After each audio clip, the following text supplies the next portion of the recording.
Bonjour à tous, ici Paul-Elena Ponceau pour une nouvelle vidéo. Et dans cette vidéo, on va parler du prédateur. Et ce prédateur est connecté à des abductions, à des disparitions, et c'est autre chose que le prédateur donc, qui est derrière les pensées intrusives. Mais il y a une connexion bien évidemment avec les entités sans âme. Mais avant de continuer, on voulait vous informer qu'on organise une conférence en ligne et en direct le vendredi 13 mars de 18h30 à 23h30 sur le thème de l'affaire E. Et cette affaire E, donc qui a défrayé la chronique autant en Europe et aux États-Unis, non seulement c'est une affaire connectée au réseau satanique, mais c'est une affaire qui est connectée au projet Montauk, qui est connectée au voyage dans le temps, qui est connectée aussi, bien évidemment, au canard, à la manipulation de la réalité. C'est connecté au reset, et c'est une affaire qui est également connectée à l'incarnation des anges déchus dans la matière, à la mise en place du transhumanisme. Et cette affaire n'est malheureusement qu'une affaire parmi d'autres qui sont non seulement dans cette réalité, mais dans d'autres réalités. Donc on décortiquera tout ça au cours de cette conférence en ligne et en direct qui aura lieu le vendredi 13 mars 2026 de 18h30 à 23h30. Et je mettrai le lien si vous souhaitez vous y inscrire juste en dessous de ce podcast. Allez-y donc, inscrivez-vous. Et le dimanche 15 mars 2026, on organise une conférence visite guidée en présentiel devant le Café d'Orléans sur le thème des synchronicités négatives et les vraies synchronicités. Exactement. Donc ça sera de 13h à 18h et on verra comment distinguer les synchronicités artificielles, donc négatives, des synchronicités naturelles, positives, qui viennent de la conscience. Donc on verra que le phénomène des synchronicités est connecté à la fois à l'effet Mandela, il est à la fois connecté à la reprogrammation de la réalité et il est connecté au phénomène de l'effacement dont je n'ai jamais parlé et que je développerai au cours de cette visite guidée conférence qui aura lieu, je vous le rappelle, le dimanche 15 mars 2026 de 13h à 18h. Le lieu de rendez-vous sera devant le Café d'Orléans au 43 avenue du Général Leclerc, Paris 15e arrondissement, 14e. Paris 14e arrondissement à 13h, métro Mouton du Vernet, ligne 4. Et donc, en fonction du temps où on ira à l'intérieur du café parler de ça, ou bien on ira marcher, découvrir aussi des symboles tartariens, découvrir des symboles connectés aux synchronicités, parce que tout cela, c'est vraiment dans l'architecture, dans même le symbolisme, il y a cette connaissance par rapport à la nature de la réalité. Une réalité plastique, modulable, modifiable, une réalité matricielle. Et ce qui est intéressant, c'est qu'on constate les événements où tout le monde est témoin, où tout le monde peut les voir. Voilà, exactement, on a vécu du reste au cours de ces visites guidées, conférences, des synchronicités. Absolument. Donc venez nombreux, c'est vraiment des dimanches très intéressants. Et ça, c'est très important. Et aujourd'hui, on va parler du prédateur. Donc maintenant, tout le monde parle du prédateur sans trop savoir ce que c'est. Paul, est-ce que tu peux nous porter la définition de ce prédateur et comment il s'est mis en place? Alors, on a parlé donc du prédateur qui est connecté aux pensées intrusives. Donc, le prédateur connecté aux pensées intrusives, on en a beaucoup parlé, c'est ce prédateur qui nous a génétiquement modifiés, qui a une forme de poulpe, une forme de crabe, une forme d'araignée, Et c'est ce prédateur qui est à l'origine de la mise en place des programmes du subconscient, qui est à l'origine aussi des failles derrière lesquelles se greffent les entités qui sont responsables des pensées intrusives. Donc ça, on en a déjà parlé, notamment dans le cours en ligne et en direct de la semaine dernière. Donc on n'y reviendra pas dessus parce que ce prédateur est véritablement derrière les interférences. Là, on va parler d'un autre type de prédateur qui est responsable de nombreuses disparitions, qui est connecté à d'autres dimensions, qui est connecté aussi à la terre intérieure. Et il y a énormément de cas dont je vais vous parler à l'heure actuelle. Oui, je voulais t'interrompre. Le premier prédateur dont tu fais allusion, tout le monde est concerné. Tout le monde Exactement. est quelque part pris par ce prédateur. Exactement, les pensées intrusives, c'est tout le monde qui est concerné, en tout cas les conséquences du prédateur, et le prédateur qui est derrière les pensées intrusives. Lui est connecté à de la technologie non humaine, connecté aux entités sans âme et aux anges déchus. Le second type de prédateur dont on va parler, il est connecté à, donc à des, comment on pourrait appeler ça, des intelligences, des entités non humaines, ce qu'on peut appeler des djinns, des démons, des intraterrestres. Et c'est un sujet qui est extrêmement méconnu. Donc, ce prédateur se nourrit de notre louche. Ce prédateur se plaît littéralement à chasser des humains, littéralement. C'est un type d'entité qui n'est pas humaine et il est connecté à des disparitions, mais aussi à d'autres phénomènes. Et d'ailleurs, c'est un début d'explication pour certains cas de syndrome du contacté.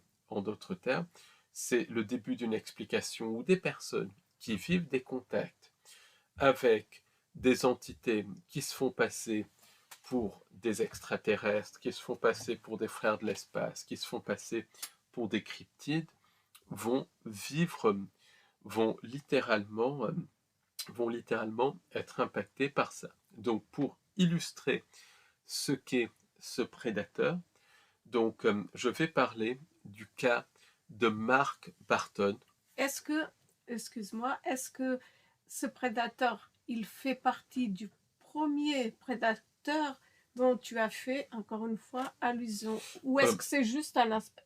Voilà, c'est encore différent. C'est un type d'entité différent. Encore que... Donc, il y aurait beaucoup de prédateurs différents. Il y aurait beaucoup de c'est un système de prédation. Encore que Jerry Williams fait le lien entre ce type d'entité et le prédateur qui est responsable des modifications génétiques lors de la chute de la Tartaria.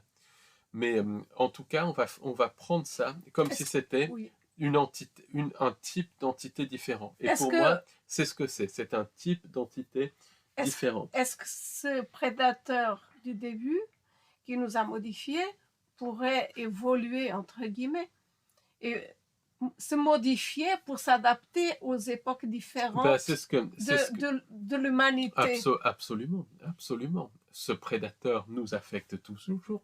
Donc, comme le montrent les témoignages de Lynn Monet, de Jerry Marzinski, et d'hypnologues qui voient des personnes interférées, qui voient des créatures en forme de poulpe et en forme d'entité. Mais là, en l'occurrence, le prédateur dont on va parler, certains le connectent au premier prédateur. Moi, je pense que c'est une entité différente, mais en tout cas, c'est une prédation qui est beaucoup, beaucoup plus physique. On a affaire à des entités qui sont les ennemis du genre humain. Donc, on va parler du cas de Mark Barton après, mais le premier à avoir parlé du prédateur en mots très clairs, c'est un chercheur français qui s'appelle Roger de la Forest. donc, qui est décédé maintenant, qui écrivait beaucoup dans les années 60, 70, 80, jusqu'aux années 90. Et je ne pourrais que recommander ses ouvrages, Oui, c'est notamment intéressant. ses ouvrages sur les entités, ses ouvrages aussi sur la géobiologie et tout. Après, il y a une approche qui est clairement différente de la nôtre et tout, c'est clairement Mais c'est intéressant. quelqu'un qui est probablement connecté à diverses sociétés secrètes et tout, mais en tout cas, il avait compris certaines choses. Et lui, dans son livre Présence des invisibles, parle d'entités qui sont des ennemis du genre humain, qui ont comme but de littéralement tuer les humains. Donc il parle d'entités qui se mettent sur la poitrine des gens et les étouffent littéralement. Donc je pense qu'en parlant de ces entités, il faisait allusion à ce second type de prédateur dont on va parler. Est-ce que le prédateur, c'est le démon? C'est Est-ce que tu pourrais pour moi, dire que c'est un des démons, pour puisque moi, pour moi, c'est pas des démons, mais c'est des créatures, des entités sans âme qui travaillent pour ce qu'on peut appeler les démons, les anges déchus, le diable, les constructeurs de la matrice. Mais pour moi, c'est pas les anges déchus, c'est pas le démon, c'est un autre, c'est pas le démon, le démiurge, le diable, peu importe comment on l'appelle, c'est un autre type d'entité. C'est un type d'entité qui est physique, qui est connecté à d'autres dimensions, qui est capable de nous manipuler, qui est capable de modifier son apparence. D'ailleurs, Jerry Williams, alors lui, il explique que ce prédateur, il est formé par l'assemblage donc de ces entités prédatrices qui sont connectées aux pensées intrusives, qui sont microscopiques, qui agissent au niveau cellulaire, mais qui peuvent s'assembler et agir au niveau physique, au niveau des cinq sens, au niveau extracellulaire. Selon Jerry Williams, ces entités, en s'assemblant, prennent l'aspect d'une espèce d'araignée géante et vont manger des humains, des animaux, et ensuite, en fonction, en fonction de l'ADN qu'elles ont mangé, prendre une forme. Par exemple, un Bigfoot, c'est quand ces prédateurs ont littéralement consommé des humains. Ce qu'on peut appeler un dogman pour Jerry Williams, c'est quand ce prédateur a consommé du canidé et des humains, et en fonction de l'ADN, il modifie leur apparence. Donc ça c'est ce que dit Jerry Williams, et il explique que ces prédateurs sont à l'origine de nombreuses disparitions.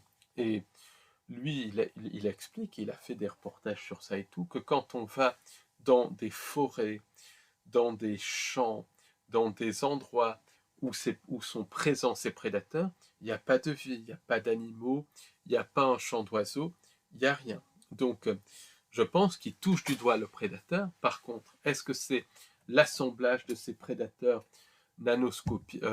microscopiques ou pas, ou est-ce que c'est autre chose? Pour moi, je pense que le prédateur est autre chose. Et par l'étude du cas de Mark Barton, je pense que tu vas comprendre ça. Donc, Mark Barton, c'est qui? C'est un monsieur américain, un monsieur américain d'un certain âge, donc qui a comme passion le Bigfoot, la randonnée dans la nature et beaucoup de choses comme ça. Et en fait, donc il s'est toujours adonné à ça avec son meilleur ami Chris. D'ailleurs, ils ont une chaîne YouTube où ils montrent un petit peu leurs activités, ce qu'ils filment et tout. Et après la mort de sa femme, donc Mark Barton s'est encore plus rapproché de Chris, de sa femme et de la sœur de Chris, et c'est devenu comme un membre à part entière de leur famille. Donc, et tous ensemble, ils passaient, alors je ne sais pas s'ils le font encore, et vous allez comprendre pourquoi, une grande partie de leur week-end et de leur jour de semaine, parce qu'ils faisaient ça en tout cas à titre quasiment professionnel, à justement chercher des Bigfoot, des créatures inconnues au niveau d'une région de Floride où il y a pas mal de marécages et tout. C'est un terrain très marécageux. Donc, dans leurs recherches, ils ont vécu des nombreuses apparitions de Bigfoot. La sœur de Chris, donc l'ami de Mark, a un jour eu les cheveux tirés par un Bigfoot. Ils ont découvert des empreintes de pas, des arbres déformés. Ils ont eu plusieurs apparitions. Je crois qu'ils ont même pris plusieurs photos, qu'il y a même eu une communication qui s'est installée entre eux et les Bigfoot. Et ça a duré extrêmement longtemps.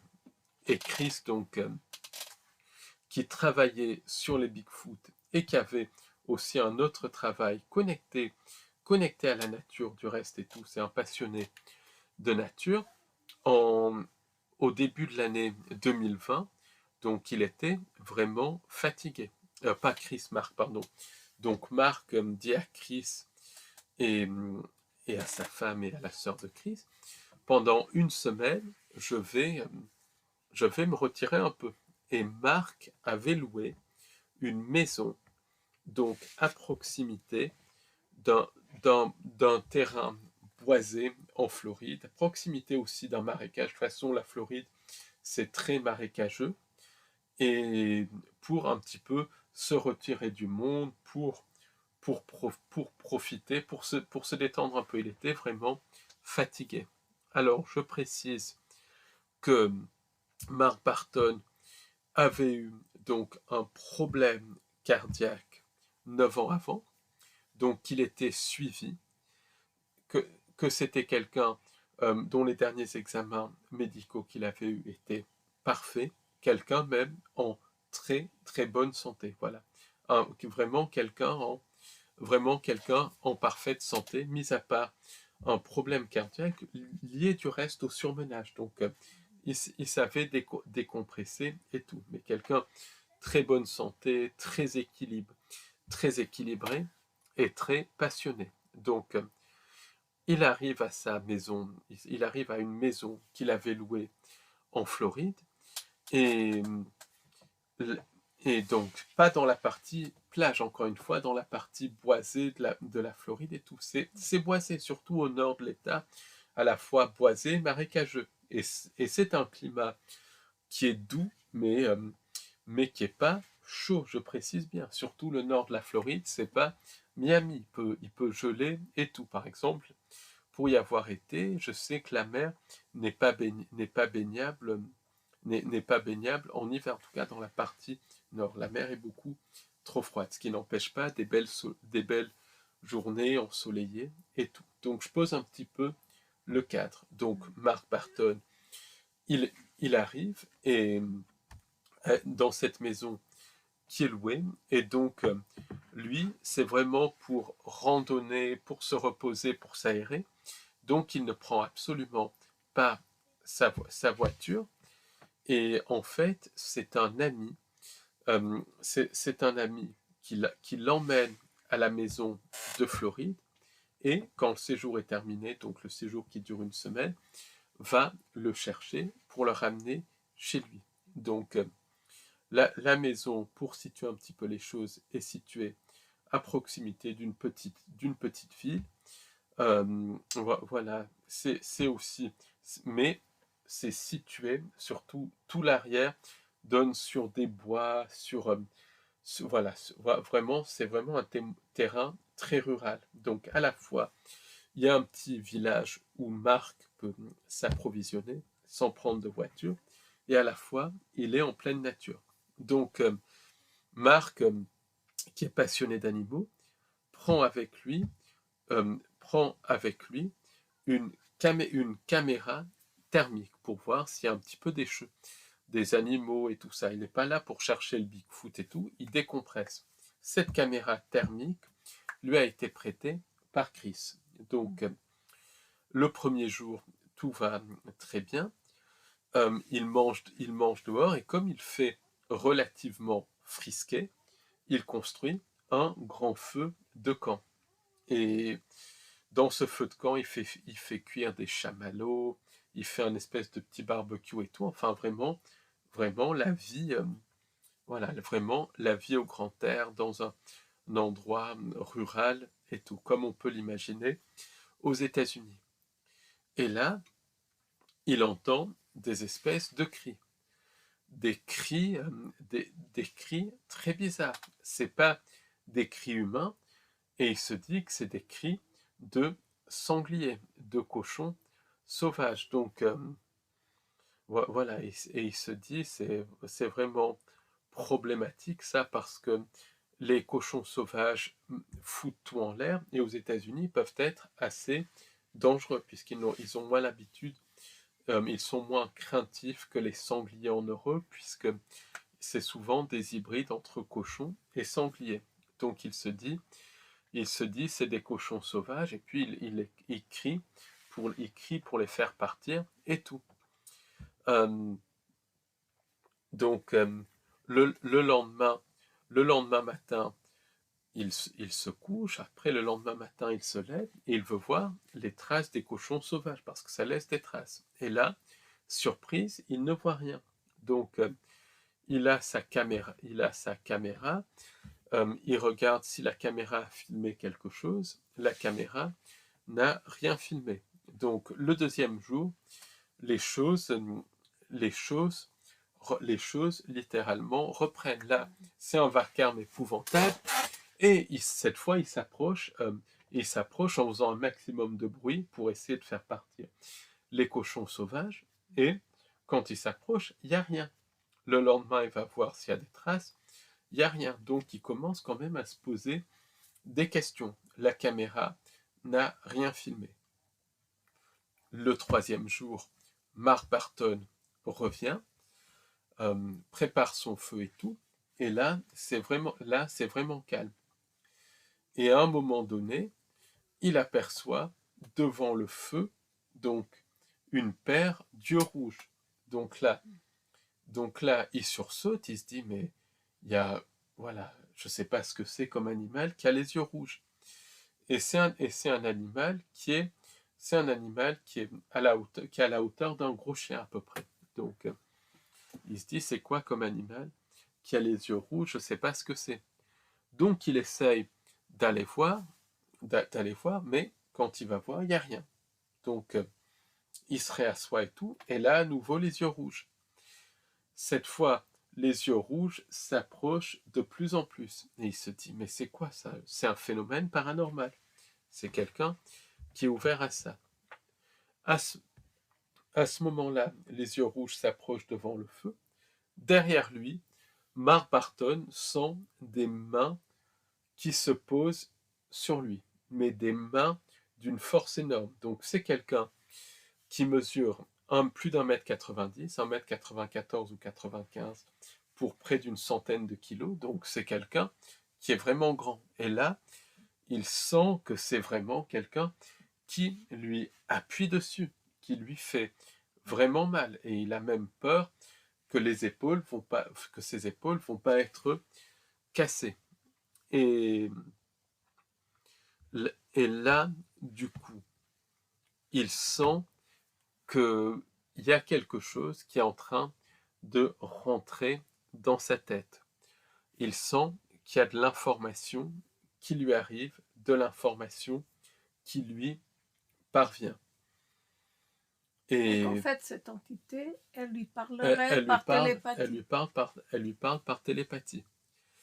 Et elle commence à lui dire que c'est leur proie, littéralement. Et que de toute manière, il est fichu, que c'est leur proie, et que sa vie est complètement fichue. Et là, l'entité va commencer à lui donner de l'information. Et ça se passe très rapidement, quelques minutes, mais il reçoit plein d'informations. Et je vous explique, je vous donnerai l'information un petit peu plus loin qu'il reçoit. Et là, il est tellement choqué par ce qu'il entend, voilà, il sent que sa dernière heure est arrivée. Il sent aussi que ses pensées sont en train d'être volées. Il sent aussi qu'il ne peut plus penser droit, qu'il est en train d'oublier ses mots, d'oublier ses souvenirs et tout, d'oublier même Christ, de tout oublier. Voilà, il sent qu'il est plongé littéralement dans de l'oubli. Et là, il a une douleur terrible à la tête, comme si sa tête explosait de l'intérieur, et il sent bzzz, bzzz, des bruits terribles à l'intérieur de sa tête. Il n'arrive pas à, à mettre ses idées en place. Les entités sont toujours là, et voilà, il est en train de perdre la tête. Il a reçu en plus une communication absolument abominable de la part de ces entités, sur laquelle je reviendrai. Et là, il sent qu'il ne peut plus rien faire, qu'il est mort. Parce que les entités lui ont dit, réagir, il ne peut pas réagir, et puis il il est en train de se faire écraser et tout. Il sent littéralement qu'il est en train de mourir. Et là, à un moment donné, il y a une voix dans sa tête qui lui dit « Marc, tu cours ». Et Marc, à l'époque, avait 67 ans, donc il n'était pas jeune.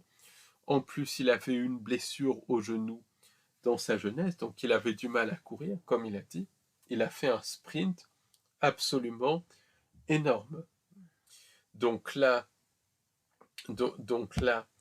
il rentre chez lui, il s'enferme, les idées ne sont plus claires.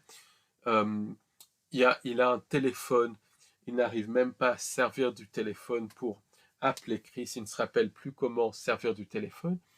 Et là, il y a les entités qui disent laisse-nous rentrer, laisse-nous franchir le seuil. Donc déjà, il y a quelque chose de très symbolique. Il entend les entités, et il entend qu'il y en a plusieurs. Donc là, il en est complètement malade et tout, et il s'évanouit. Le lendemain, il essaye de se lever pour aller dans le village, mais il a trop peur pour se lever. Ses idées ne sont pas claires. Il ne sait pas servir du téléphone. Il sait plus rien. Il sait comment il s'appelle. Il se rappelle de Chris, mais il sait pas où habite Chris. Il sait pas comment servir. Il est comme perdu tout en étant là. Donc, il avait amené une bouteille de whisky. Et là, qu'est-ce qu'il fait? Il boit, il reste et il boit tellement il est choqué. Alors que c'est quelqu'un qui ne boit pas, je précise bien, qui a une vie très saine. Là, il se met à boire, voilà. Parce qu'il avait amené une bouteille de whisky, comme il était seul et tout, pour détendre, voilà. Mais là, il boit, et voilà, pour essayer de se sortir de ça. Mais il est vraiment, vraiment mal.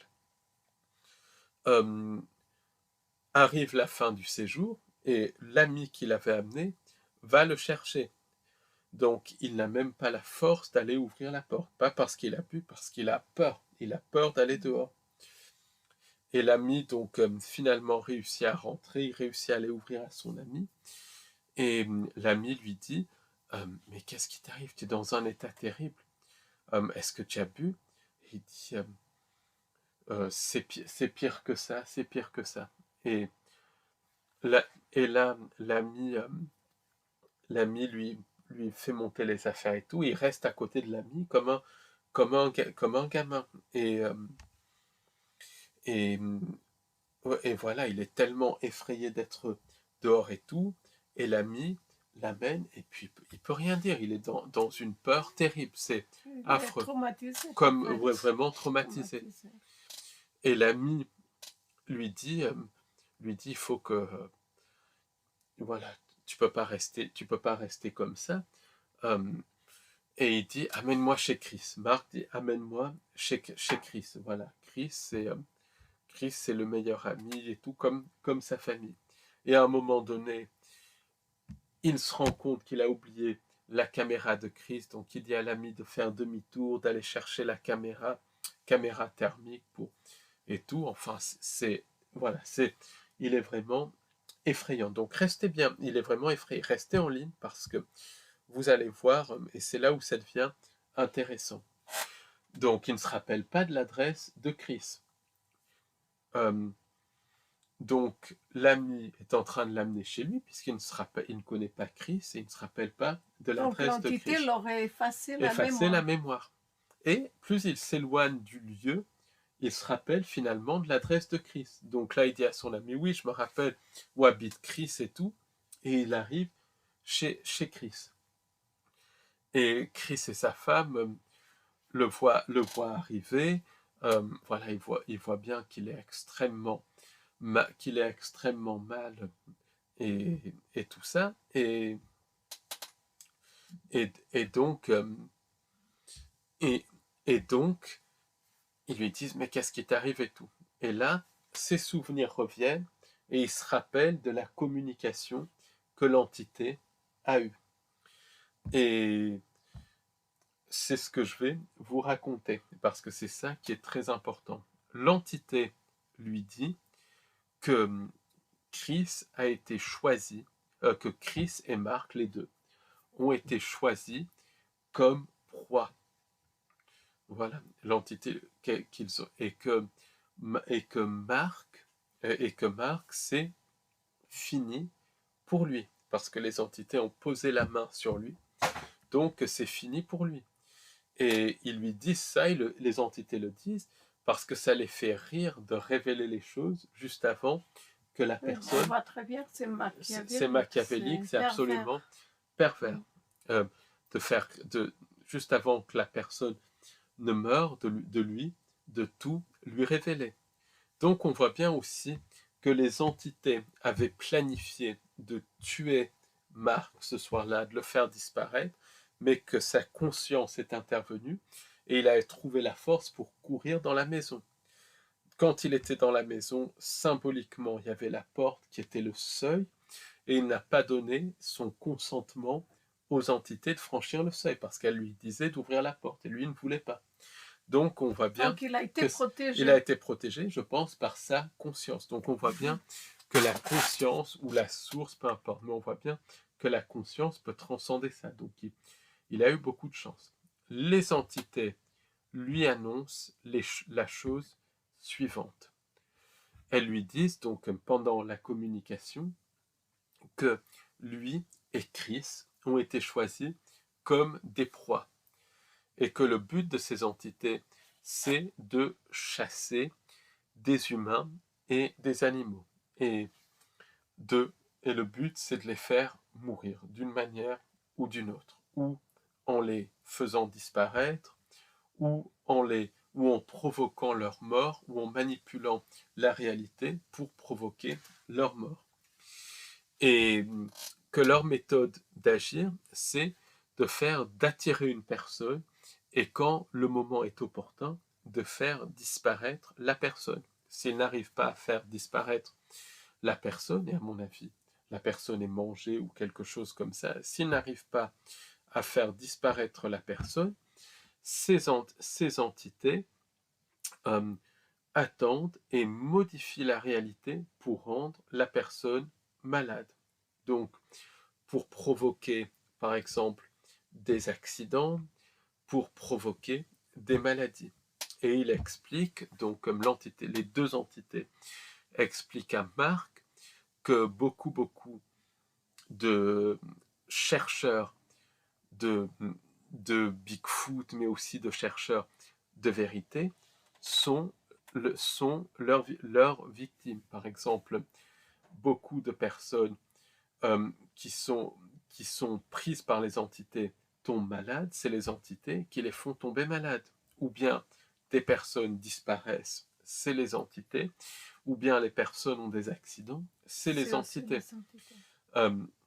Et ces entités expliquent qu'elles aiment bien jouer avec les différentes personnes. Donc on voit très bien l'aspect pervers. Par exemple, Mark Barton, quand il avait sa chaîne internet, était trollé par quelqu'un. le troll avait aussi été ciblé par par les entités. Donc en fait, le troll allait dans la forêt et tout ça pour débunker ce que disait Mark Barton, mais le troll a aussi été ciblé par les entités, qui ont d'ailleurs fini par le tuer. Donc je crois dans un accident, dans quelque chose d'absolument horrible. Mais le troll a fini par être tué. Lui disent, lui est victime, et il ne savait même pas que la personne qui le trollait était morte. Lui aussi, on l'a leurré, et on a utilisé son scepticisme pour le leurrer vers nous. Donc on voit bien qu'il faut un certain consentement et tout pour l'avoir. Les entités disent, nous, ce qu'on veut, c'est te faire disparaître, et ensuite faire en sorte que Chris vienne sur les lieux de ta disparition pour voir où tu as disparu et tout, et ensuite pour le faire disparaître ou le rendre malade. C'est tous les deux qu'on veut. Il explique qu'on a utilisé, donc malgré elle bien évidemment, la femme et la sœur de Chris comme des leurres pour attirer Mark et Chris dans la forêt. Par exemple, quand la sœur de Chris ou la femme de Chris s'était faite tirer la queue de cheval par une entité, Mark et Chris étaient sur le point d'abandonner leur recherche. Et là, quand la femme s'est fait tirer la queue de cheval, ils ont continué, à aller dans le territoire de ces prédateurs. Donc, en fait, ils peuvent s'y prendre proche pour extorquer le consentement. Ensuite, et effectivement, après, ils ont continué. Ensuite, Mark et Chris ont trouvé aussi une empreinte de Bigfoot, et ces entités prédatrices ont dit, c'est nous qui avons fait ça pour vous leurrer à continuer votre recherche, parce qu'il fallait d'une manière ou d'une autre un certain consentement. Et ces prédateurs ont dit aussi à Mark qu'ils l'ont suivi chez lui. Et effectivement, Mark se rappelle, donc où il habite, c'est dans des appartements donc en Floride, donc à peu près 150 km où il a eu son expérience. Et Mark se rappelle qu'un jour, alors qu'il revenait d'une journée donc d'enquête de terrain avec Chris sur les Bigfoot, qu'il avait vu du coin de l'œil une entité avec une espèce de cape, et une entité qui avait une cape sombre et à la fois qui était invisible, qui ressemblait un petit peu à l'entité dans Predator, dans le film Predator. Donc une entité à la fois invisible mais avec cette cape noire, et il a vu du coin de l'œil. Donc il se rappelle d'avoir été suivi. Ce que disent ces entités, et c'est là où c'est très intéressant, c'est que pour leurrer les personnes, elles utilisent, donc tout ça, ça a été téléchargé dans l'esprit de Mark, et elles lui ont dit ça parce que peut-être c'était lié au consentement pour pouvoir le tuer, lui dire comment elles agissent. Et ces entités ont dit qu'elles ont leurré Mark et Chris du reste en utilisant leur croyance dans le Bigfoot et leur passion pour le Bigfoot, et elles se sont faites passer pour des Bigfoot. Et ce qu'elles expliquent, c'est qu'elles ont leurré Roger Patterson et Bob Gimlin.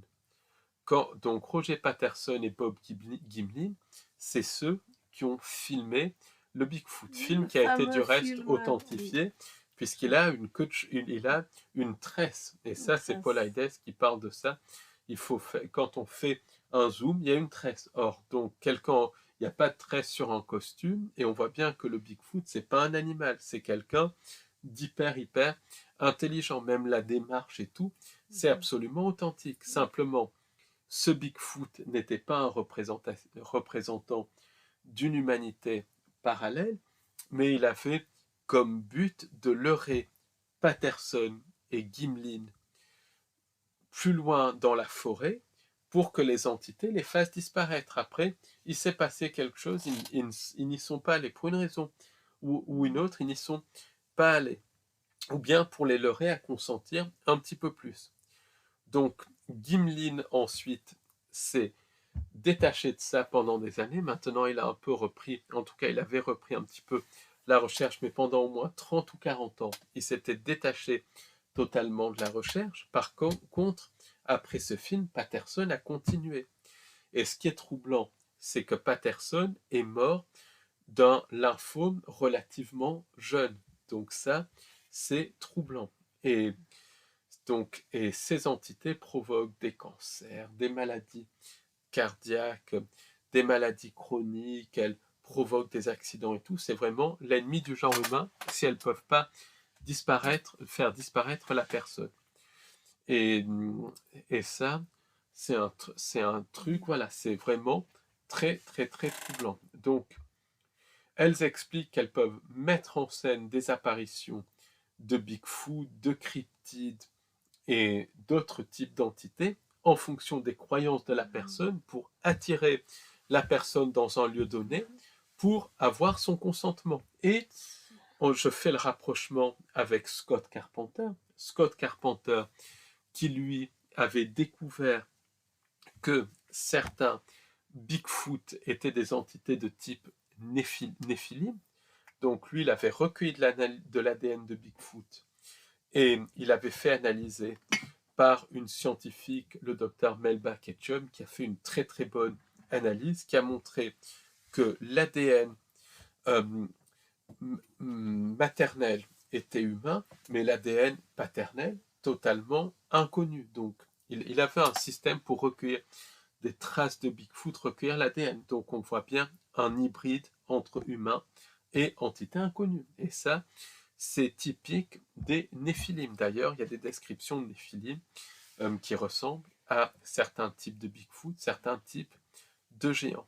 Donc Scott Carpenter, quand il a décrit ça, il décrit des phénomènes de zapping par les Bigfoot, où les Bigfoot rentraient dans son esprit et lui prenaient les pensées et tout, et le rendaient littéralement malade. Mais Scott Carpenter a continué d'y aller, et il est mort prématurément d'une attaque cérébrale. Et même son fils Dick s'est connecté à ses recherches sur le Bigfoot. Donc on voit bien qu'il y a des entités qui font disparaître. Ces entités ressemblent à des entités de type prédateur, à ce qu'on peut appeler des glimmermen. Or, les glimmermen sont vus très souvent avant des disparitions mystérieuses. Paulides en parle. Paulides en parle. Virgile Candaille en parle aussi, pas dans le sens. Non, ça c'est le Glimmerman. C'est une entité qui ressemble comme quelqu'un qui a une cape d'invisibilité, qui est presque invisible, mais qui est là solide. C'est comme dans le film Predator. Et donc ce que décrit Marc, ça ressemble, à part la cape noire, ça ressemble à une entité de type Predator. Donc ça serait un peu comparable à la faucheuse. C'est dans les... c'est pas bête, pourquoi pas la faucheuse qui ressemble à... En tout cas, Paulides, il raconte les cas de personnes qui ont vu ces entités, qui ont vécu des phénomènes de distorsion du temps, des phénomènes de facteur Rose et tout ça, notamment Jane Maccabi, la femme d'un physicien américain, un physicien qui est aujourd'hui décédé, mais en tout cas, elle a vécu une expérience avec ce type d'entité. Et ce qu'expliquent les entités qui communiquent avec donc Marc, c'est que ces entités leurrent. Or, avant les abductions, les personnes sont très souvent leurrées. Par exemple, Avant, il y a le cas d'une petite fille qui avait été abductée quand elle était à un repas de Thanksgiving avec sa famille. Pour qu'elle quitte le repas et la surveillance de sa famille, elle entendait quelqu'un qui appelait son nom. Et elle s'est éloignée de sa famille. Ensuite, elle a vécu une expérience d'abduction et elle a été ramenée, heureusement, par les entités plusieurs heures après.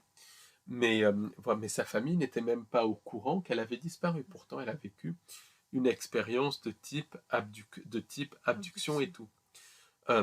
Quand il y a des abductions aussi, quand il y a des disparitions, quand une personne disparaît dans la forêt, par exemple,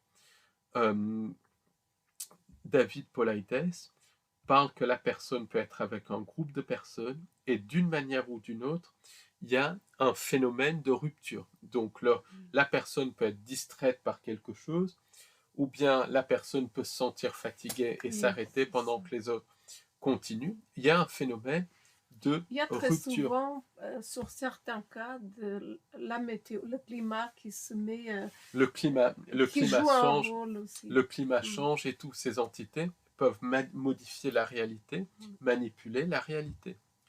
Donc, ça c'est un cas très, très important, le cas de Mark Barton. Et donc, il raconte ça. Suite à ça, la sœur de Chris aperçoit chez elle, ou en rentrant chez elle, une entité de type exactement celle qui était décrite par Mark Barton.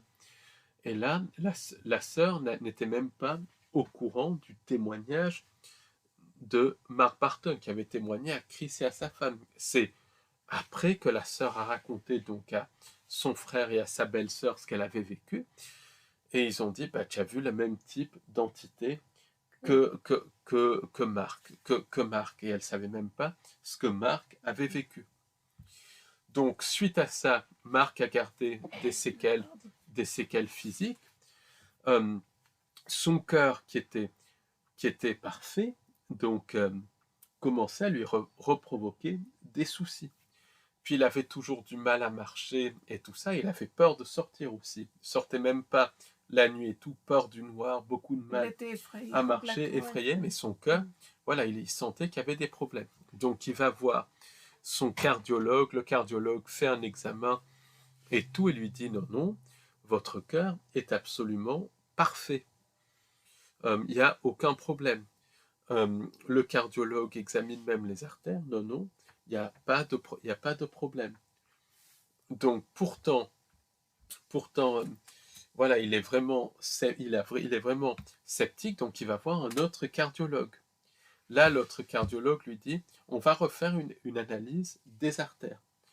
Là, il endort et ce n'est que plusieurs heures après qu'il est réveillé. Il lui a dit, et le cardiologue lui dit, bah, écoutez, monsieur Barton, vous avez eu de la chance d'être venu parce que vous aviez une artère totalement bouchée. Quelques jours de plus et vous seriez mort. On vous a posé un stent, on a fait ce qu'il fallait et ça s'est formé hyper rapidement. C'est pas possible.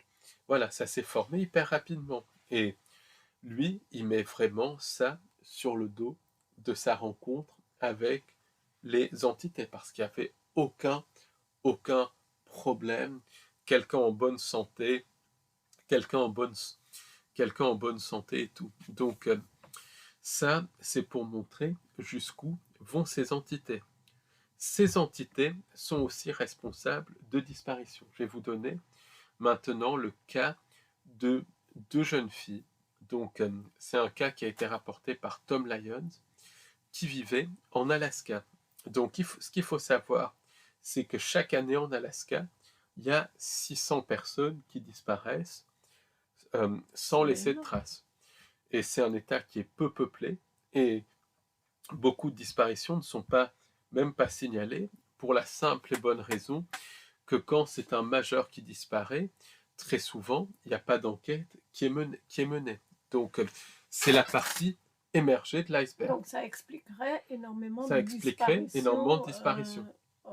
à tout, de C'est partout. de partout. De partout. Donc, la jeune fille raconte qu'elles avaient 18 ans et elles allaient, et avec sa copine, donc sa meilleure copine, elles allaient justement être sélectionnées pour des équipes universitaires, pour des équipes universitaires, je crois, de volleyball ou d'un sport comme ça, en tout cas des équipes universitaires de sport collectif.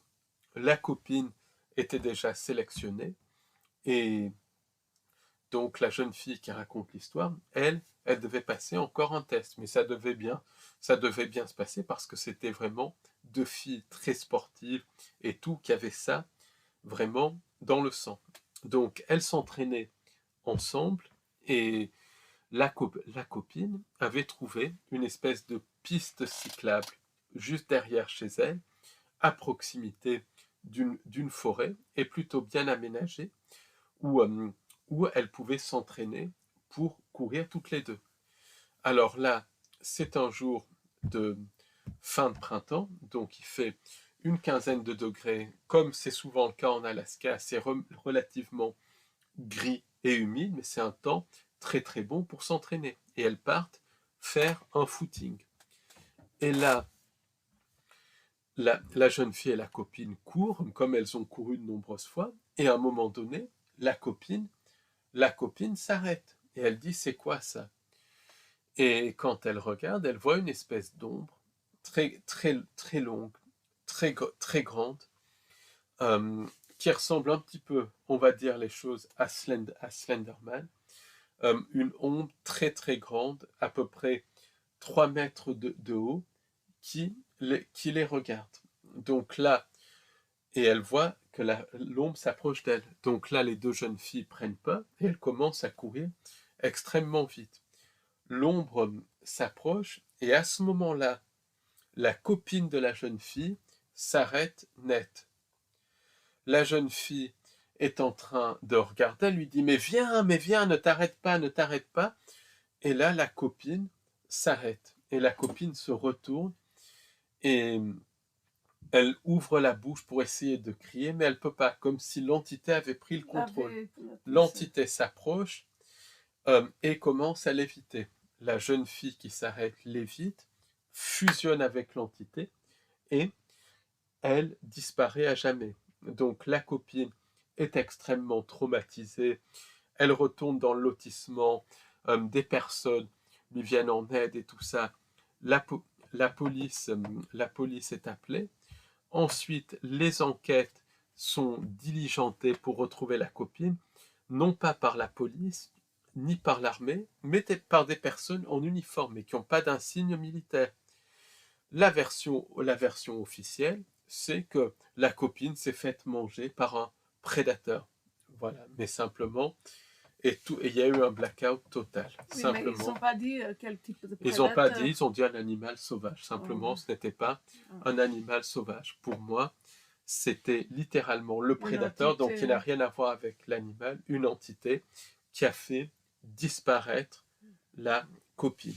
Donc on voit, donc on voit bien que ce type de prédateur, donc ce type d'entité, est connecté, ces entités de type Glimmerman sont connectées non seulement à des disparitions de personnes, et en France on peut penser aux disparitions du Boscodon, on peut penser à disparitions, il y a beaucoup de disparitions dans le Val-Gaudemar, dans le Boscodon, dans le triangle de la Burle et tout, on peut penser à ça.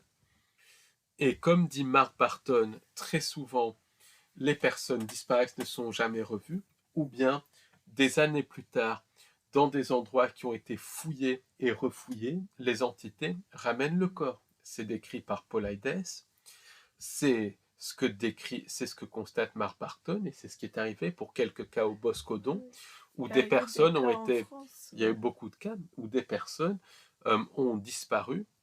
Ensuite, toute la zone a été fouillée, et des mois plus tard, dans une zone qui a été fouillée et refouillée, voire des années plus tard, les cadavres sont retrouvés ou des fragments de cadavres. Donc ça, c'est typique du modus operandi du prédateur. si le prédateur ne peut pas faire disparaître une personne, le prédateur va manipuler la réalité autour de la personne pour que la personne ait un accident ou bien provoquer des maladies chez la personne, maladies qui vont jusqu'à le tuer.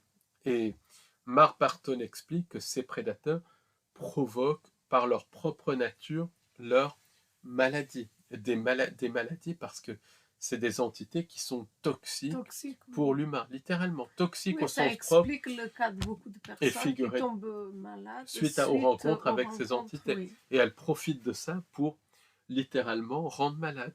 Et ce qui est intéressant, c'est que Mark Barton dit que ces entités viennent d'une dimension parallèle qui est connectée avec la Terre intérieure. Or, qui est connecté à la Terre intérieure dans les mythologies? C'est les enfers. Qui est connecté aux enfers? C'est les entités sans âme. Et dans la Terre intérieure, il y a énormément de galeries souterraines et d'entités qui pratiquent avec le CMI et sans des expérimentations. Qui dit expérimentation dit production de néphilim. Donc pour moi... Et qui pratique en conséquence la magie noire. Et la magie noire et tout pour moi, ces entités prédatrices sont d'une manière ou d'une autre connectées à ce qu'on peut appeler des néphilim. Il y a aussi un cas en Amérique latine où une personne, donc comme dans les années 60, a vu des entités en train d'enterrer un œuf, des petits bonhommes en train d'enterrer comme un objet ovoïde. Il s'est approché de ces bonhommes. Après, les bonhommes ont disparu. Quelque temps plus tard, il rentre chez lui et là, il y a des ombres partout dans la maison. Le fils voit des ombres qui flottent dans la maison et tout. Ils sont absolument effrayés. Et le lendemain matin, il y a 2 boules de lumière qui sont dehors de la maison. Donc, le père va voir ce que sont les boules de lumière parce qu'ils ont eu peur. Les 2 boules de lumière tombent sur le père disparaît instantanément avec une espèce de fumée. Et c'est un cas qui est relativement connu. Ça, pour moi, c'est typique de cette entité qu'on peut appeler le prédateur. D'ailleurs, beaucoup de djinns, pour leurrer les gens, se font passer pour ce qu'ils ne sont pas, des animaux, des humains, peu importe. C'est exactement pareil pour certaines entités qu'on peut appeler les fées, les lutins, le petit peuple et tout. Donc, on voit, et ça, c'est dans la culture celte, dans la culture arabo-musulmane. Les Amérindiens parlent aussi de ce type d'entité, c'est les tricksters. Donc, on voit bien qu'on a affaire à un type d'entité connectée aux entités sans âme, mais un type d'entité qui est spécialisé dans l'enlèvement et la destruction des gens. C'est ce que Roger de la Forest appelait les ennemis du genre humain. Donc, c'est vraiment très important de creuser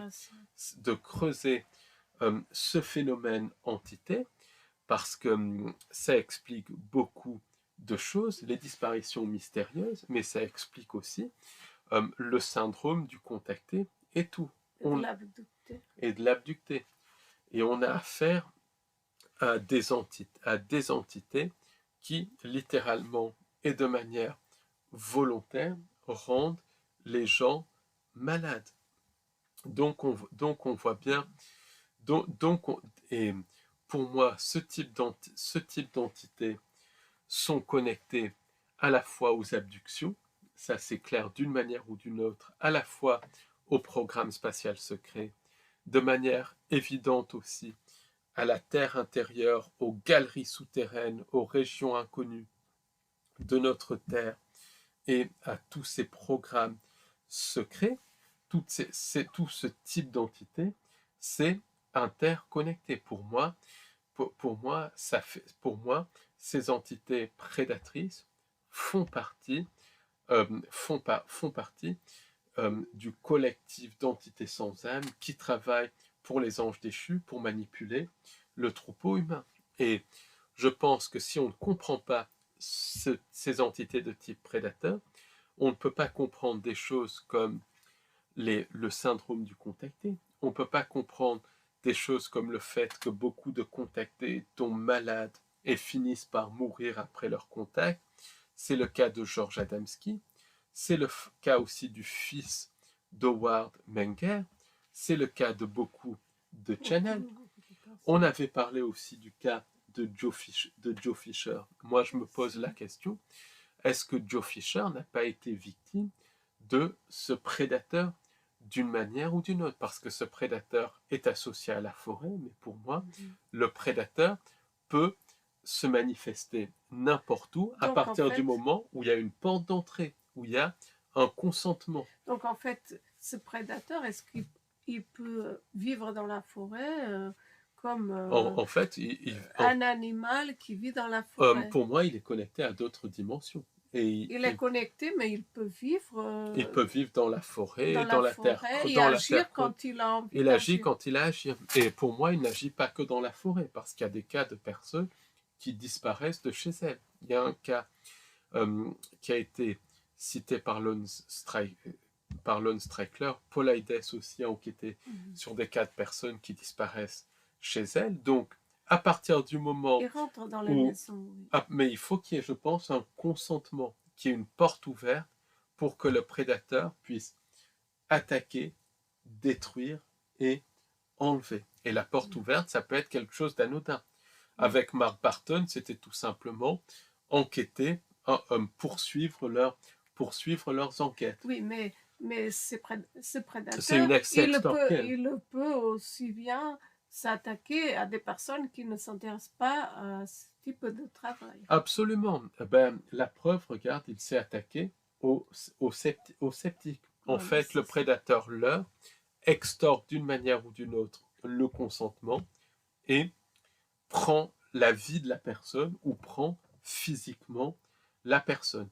Alors, dans l'affaire de Mark Barton, il y a quelque chose que je voulais souligner, c'est la puissance de la conscience. Parce qu'à un moment donné, Mark Barton entend une voix qui lui dit maintenant tu cours, et pour moi c'était son moi supérieur, la conscience, la partie de lui qui est encore dans la vraie création et qui l'a protégé. Peut-être la source, peu importe, en tout cas c'est tout interconnecté. Donc ça montre bien que ces entités, aussi avancées technologiquement qu'elles soient, aussi sournoises qu'elles soient, elles ne maîtrisent pas le paramètre conscience. Et je pense que c'est vraiment par la conscience que l'on pourra transcender ce système de contrôle. D'où l'importance de s'informer, d'être conscient, d'où l'importance aussi de faire un travail sur soi pour identifier notre conscience par rapport donc à tout, par rapport même au subconscient, aux pensées intrusives, aux failles et tout. Et une fois qu'on a identifié cette conscience, utiliser cette conscience pour transcender le système de contrôle des entités sans âme. Absolument. Donc, je pense qu'avec la conscience, on va y arriver. Je pense que c'est la clé. La conscience et la créativité. Ça montre bien ce cas, qu'elles n'ont pas de contrôle sur la conscience. Donc, c'est vraiment une très bonne nouvelle. Absolument. En vous remerciant de nous avoir écoutés. Merci beaucoup de nous avoir écoutés et merci beaucoup de continuer à nous soutenir. Merci beaucoup et puis à très